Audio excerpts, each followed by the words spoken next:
guy's been talking about all night, probably built up the hype a little too much here. Probably not going to perform as good as he's been selling me out tonight, but I appreciate the hype anyway. But let's go ahead and talk about employment here. How many of you have ever worked in fast food? I mean, I know I still do on a daily basis because I'm working all the time, and somehow I'm still broke. And I think my favorite thing about working in fast food, though, is that you meet so many interesting people. I think my favorite are like the pussover parents, the kind that just let the kids do whatever they want. I mean, if I pulled what little Timmy pulled in our lobby last week, I'd probably be 6 feet in the ground. The murder weapon, whatever my mom decided to throw at me at that given time. But even though it sounds like I had a pretty rough childhood, I mean, my childhood was pretty good. I mean, around age 13 is when it started getting rough. I mean, I was that teen rebel, the skinny jeans, the t-shirts, the hair down to my waist. Hated everything my mom hated. They just happened to love baseball, so we decided to go to a baseball game one day. They drugged me along, I didn't want to go, but what are you going to do, parents? So we go down to the baseball game, and as we go down and go to our seats, we notice that the men's bathroom's first, then there's the women's bathroom, then there's some stairs. So we go up the stairs, we go to our seats. About the bottom of the six, I have to go ahead and use the restroom. So I get up, awkwardly maneuver that, just going by everybody, try not to step on any toes. And as you get ready to go down, I go to the bathroom. I go to the first one because first was men's, second was women's. So I go to the bathroom. There's nothing but stalls. I'm thinking, this is probably normal. I mean, I don't come here that often. So we go into the stall and feel my business. I go to go wash my hands. There's two girls, like no older than me, just standing there. Now there's three options I have here. I could apologize and leave very quickly, pretend nothing ever happened. I could run and act like I was never there. Or there's the third option, the one I actually took. I walked up to the mirror, strutted my stuff, flipped my hair back, walked out of there like I was supposed to be there. I mean, you don't think that's funny. I'm sitting here the whole rest of the game just sitting in the seat, and every time the security guard walks by to do his rounds, I'm jumping like this is the end, I'm done. Now, let's go ahead and bring this back to my childhood. Now, excuse me. I'm talking here.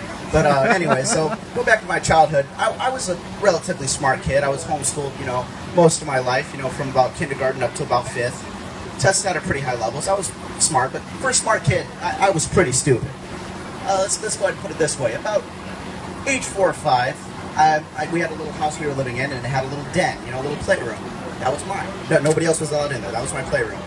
So I'm down there, I'm playing, and all of a sudden, I'm like, I want a juice box or something. Let's go find Mom. Mom's nowhere in the house. I'm running around, I'm freaking out, I'm doing that little 4-year-old panic attack, wondering, where's Mom? Where's Mom? I can't find Mom. The home phone rings. I go, I pick it up, answer it just how I was raised. Rights residence, this is Jimmy speaking. You hear Mom screaming through the phone going, Jimmy, you gotta help me. I'm stuck in the vents.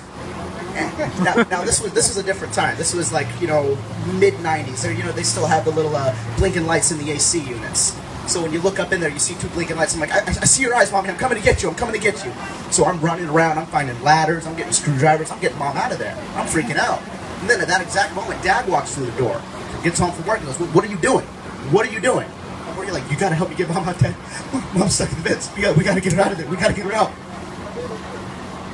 He goes, he just starts laughing. He's laughing for a good 5-10 minutes. I have no idea why. I'm like, I'm 4. I'm freaking out. He's like, just go to your playroom. Go to your playroom.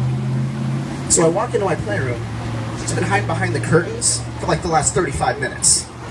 She just starts laughing and laughing and laughing at me. Now I think recently, as a lot of us do these years, I recently hit what America calls adulthood. I mean, but I feel like a lot of us young adults, we show all the symptoms of adulthood, tired all the time, empty wallet, back pain, whole 9 yards. But we still find ourselves in those situations where we still need an adult. Let me give you an example. I'm using the ATM the other day. I go in, I put my card in, push the pen, all that. I'm doing everything right. My money doesn't come out. So natural response is, okay, is there an adult around here who can help me? Just all of a sudden, out of nowhere, this realization hits me like a brick, like, I am the adult. Nobody's prepared me for this. What do I do? What do I do? I'm losing it. I'm freaking out. I run into the bank. I'm like, is anybody here an adult? Is anybody here an adult? I am not an adult. I still laugh at poop jokes that you read in the comics. Is there anybody here who doesn't? You're the help that I need right now. That being said, and another thing, what happened to romance nowadays? I mean, it used to be boy meets girl, you know, boy thinks girl, or girl thinks boy's cute, they end up going together on a few dates, you know, happily ever after. Nowadays, it's boy goes on a date with girl realizes, you know what, I just like you as a friend. Boy gets money, girl goes, oh, you know what, you know I was kidding, right? Of course I love you. Excuse me. Calm down, sir. We get to the point where it's like, you know, oh, he has money now I love him. And then the boy, of course, is naive and goes, you know what? Whatever. You know, they get married about a month later. She takes all his money and leaves. And he ends up on a stage telling jokes. Not that I know anything about that, though.